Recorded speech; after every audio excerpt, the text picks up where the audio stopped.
O que é a definição da psicologia ambiental, assim, diretamente, seus fundamentos, assim, para ti? O que ela Legal. trabalha? A área da Então, assim, atuação? tá, psicologia ambiental estuda a relação das pessoas com o ambiente sociofísico. Qual que é o detalhe disso? É o físico, né? De maneira geral, a psicologia coloca em segundo plano os aspectos físicos do ambiente. Minha formação é em psicologia social, então a gente estuda o ambiente como ambiente de relações sociais, relação com mãe, pai, irmão, né? No caso da psicanálise, uma ênfase muito grande nas relações assim, nas primeiras relações da criança, né? Mesmo no caso de uma psicologia comportamental, a tendência é considerar que o aspecto mais importante do ambiente são as pessoas, né? Sim. E a psicologia ambiental é um campo da psicologia que não menospreza essa importância decisiva das pessoas, né? Que são, de fato, aí o aspecto mais central dos ambientes, mas considera também os aspectos físicos. É muito raro ter cursos que discutam aí psicologia ambiental. É uma área relativamente recente, começa mais ou menos aí nos anos 2000 no Brasil, Uhum. e tem alguns pesquisadores, né? Os colegas da psicologia Uhum. começaram a se preocupar com o tema do ambiente a partir da Rio 92, mas não como uma área organizada. Como área organizada, ela começa nos anos 2000 com a criação de um grupo de trabalho da ANPEP, que é a Associação Nacional de Pesquisa e Pós-Graduação em Psicologia. E tinha ali dois centros, digamos assim, que era o da Federal do Rio Grande do Norte e o da Universidade de Brasília, e que congregaram pessoas de outros lugares, né? Santa Catarina, da própria Universidade de São Paulo, Fortaleza, enfim, uma série de lugares, né? E, então a gente pode dizer que a psicologia ambiental no Brasil começa lá pelo ano 2000 a se organizar como área no Brasil. E ela tem essa característica de se preocupar com o ambiente físico. De maneira geral, essa preocupação ela é mais importante, ela é mais assim marcada, na verdade, na arquitetura, no urbanismo, na geografia física, na ecologia, né? Mas nem sempre essas áreas estudam a relação disso com a subjetividade humana. E a psicologia ambiental ela estuda isso, né? Como é que os aspectos sociofísicos do ambiente, desenho das cidades, temperatura, umidade, presença do verde, trânsito, iluminação, que pode implicar, por exemplo, que na hora que você está caminhando na rua, né, você tenha maior ou menor sensação de segurança. Como é que os aspectos propriamente físicos se relacionam com os sociais, mas fundamentalmente como se relacionam com as subjetivos, né? Ou, se a gente quiser dizer, com aspectos psicológicos. Assim. Então, a psicologia ambiental, ela estuda, por exemplo, como é que as pessoas percebem um edifício, quando elas entram numa casa, o que elas sentem, por quê, né? Quando caminham por um parque, no contato com áreas verdes, né? O que é que as pessoas sentem, por que sentem essas coisas. Ou seja, a psicologia ambiental, ela está preocupada em estudar como é que esses aspectos físicos, junto com os sociais, com seus sentidos, tudo se relacionam com sensações, percepções, sentimentos, cognições das pessoas. Então, por exemplo, a gente pode se perguntar o que faz com que uma cidade seja percebida como um lugar agradável ou não. Às vezes, tem a ver com o aspecto físico da cidade. Às vezes, uma pessoa numa cidade que outra considera agradável, uma pessoa teve um conjunto de experiências ruins ali. Apesar de ser a mesma cidade, essa pessoa não vai considerar essa cidade como um lugar bom. Então é isso que a psicologia ambiental tem que entender. E tentar ajudar as outras áreas, né? A planejar os lugares, a desenhar os edifícios, né? A pensar, por exemplo, que é o que fez com que muita gente da psicologia ambiental viesse para a área, né? A importância da preservação de áreas verdes, coisas assim. Os desafios na área, assim, no nosso contexto brasileiro, o que o senhor acha? Eu acho assim que, em primeiro lugar, a maior parte das pessoas que trabalha explicitamente nisso está em universidades. Sim. Então, eu não conheço pessoas que se digam psicólogas ambientais que não estejam atuando em universidades. Muitas vezes, se você tem, por exemplo, alguém trabalhando numa escola e essa pessoa está ali estudando como é que as crianças interagem com os brinquedos no parquinho para fazer mudanças, essa pessoa está atuando como se fosse uma psicóloga ambiental, mas raramente se dá conta disso, né? Então eu diria que a primeira dificuldade, né, é que como área acadêmica ela já é conhecida. Então nós tivemos aí uma reunião da Sociedade Brasileira de Psicologia que convidou a área de psicologia ambiental para compartilhar o evento com eles. Isso foi 2019.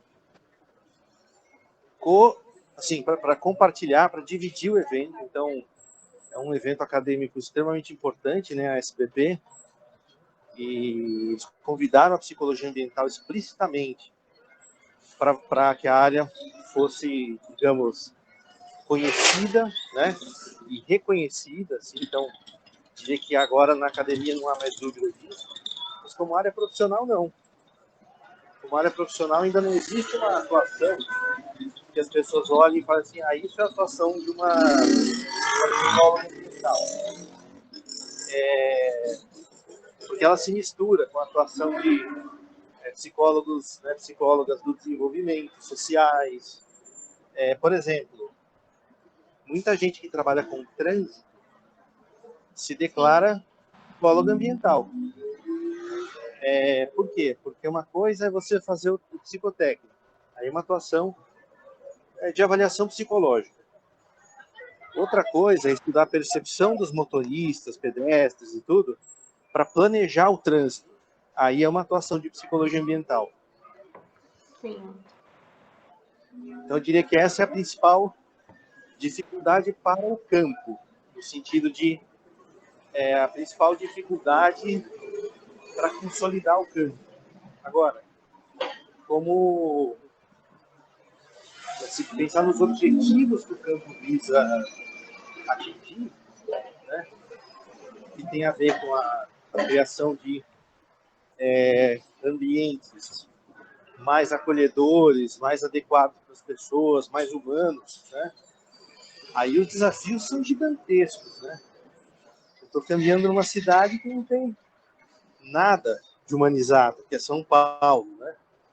É uma cidade com gigantescos problemas ambientais, não só pela falta de ver, pela formação de ilha de calor, pela impermeabilidade do solo, pelo ruído, por tudo isso, né? Mas pelo nível de violência, não só a violência direta, né, no sentido de homicídio, assim, mas roubo, furto, trânsito extremamente violento,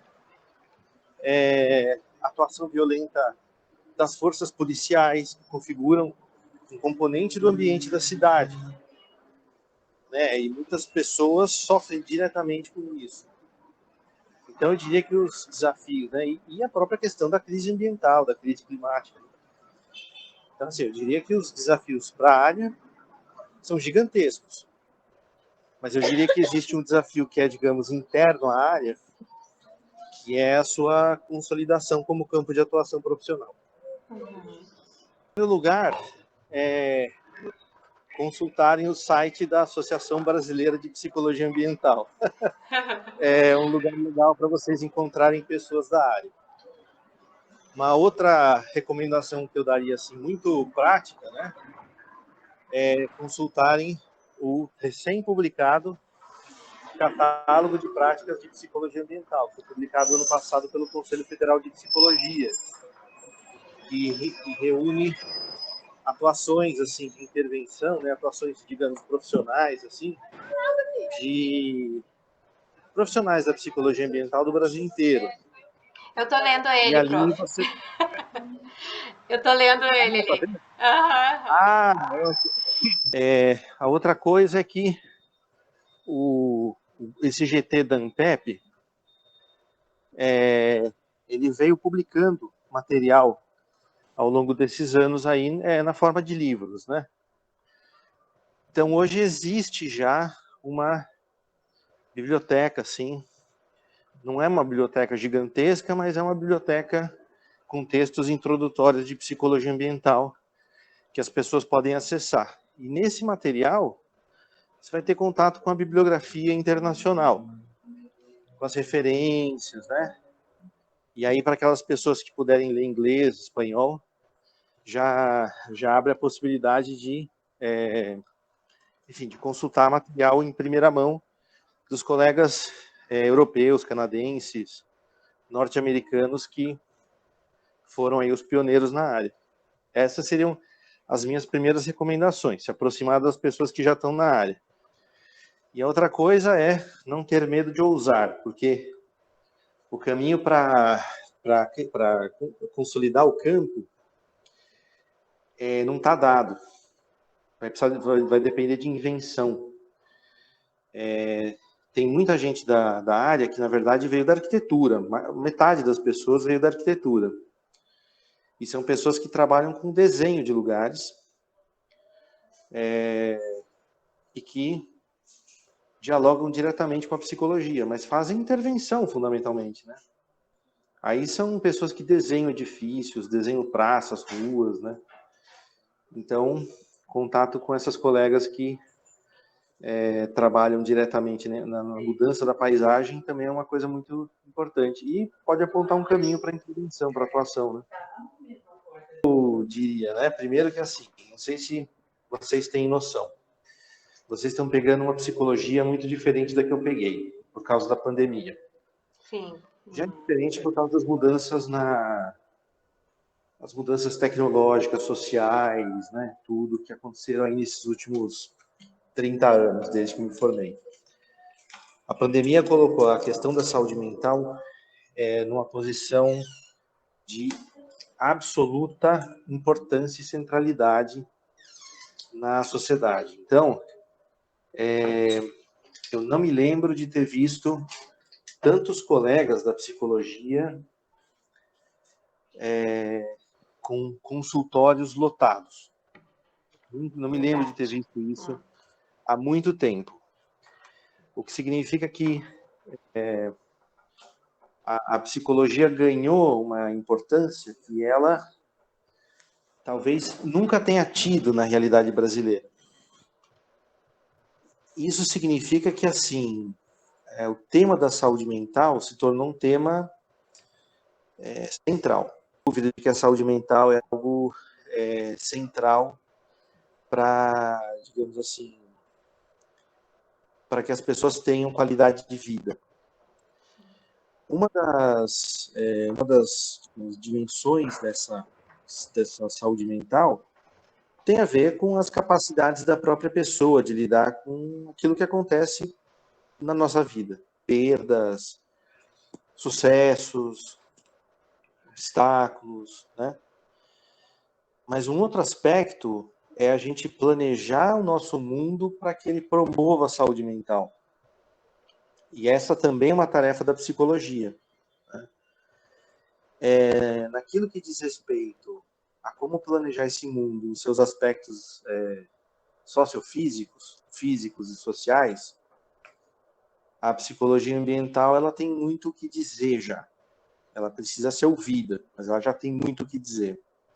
Então, essa é uma tarefa. Então, para aquelas colegas que desejarem ir para esse campo, eu diria assim, é um momento propício, como talvez eu nunca tenha visto na minha vida, por um motivo ruim, porque as pessoas assim perceberam a importância da saúde mental por causa de uma tragédia que nos acometeu, mas finalmente uma parte grande da sociedade se deu conta de que a saúde mental é essencial.